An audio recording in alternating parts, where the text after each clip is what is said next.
Steve.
Yeah, that's still going on. Is there anything changed?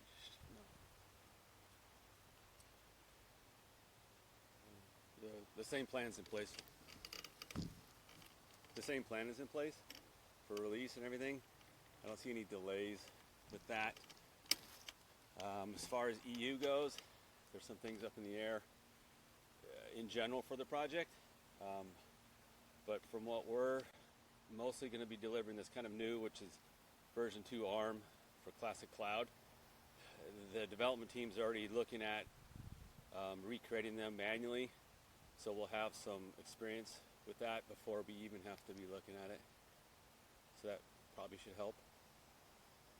So, because basically I think we can take their ARM templates and then we can just put that in Terraform outputs. Because that was one of the risky parts of this. Because there's a bit of unknown with that. But that's not for the BOMGAR specifically. That's for the GDPR. But they want those both came together. Now there is a lot of activity. In fact, gotta jump off of this call. Well, I think we'll be done early, but there's 510K Alaris activity that just started last week out of the blue. So I think that's going to throw some wrinkles into things going on, possibly, as far as things requested of us and others. So it's to be determined what the impact that is going to be. But I know that there is a lot of activity regarding TLS 1.3 for that 510K submission. So I think everybody on the call should start thinking about what services can we start forcing to use TLS 1.3, because it's going to start trickling down and maybe even be mandated for certain products that support things. The Alaris stuff for everybody on the call is an infusion pump. It had an FDA recall about 10 years ago. And so they're still battling to get back into the market and complete all their paperwork and things. So you can see how long it usually takes for FDA to approve things. But yeah, so that's going to be determined later today. A better understanding of what's going on. At least I will. That's it.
Yeah, yeah. I opened a ticket this morning. ECTA put in that request in the email, like I asked.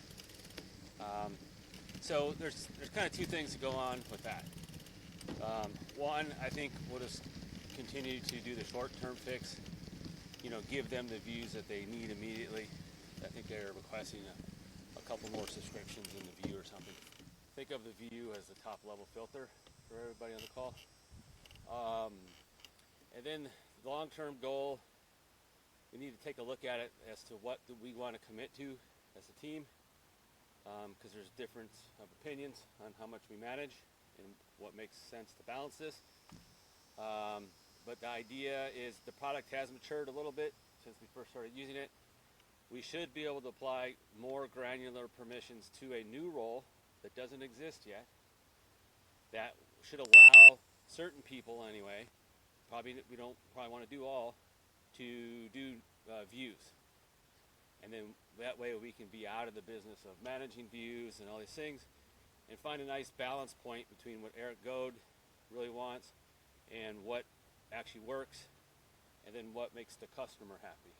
So I think we can balance all of that, but I probably need to spend some time, maybe bounce some ideas around on the team. So short-term answer is I'm just going to give them what they need right now. I think they have a better understanding. They do have a lot of questions. Do you think that the questions are a little excessive, or they feel better maybe because they know more about the product? Anthony, you're on some call.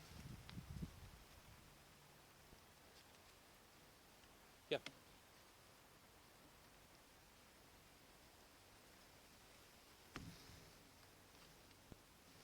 Mm-hmm.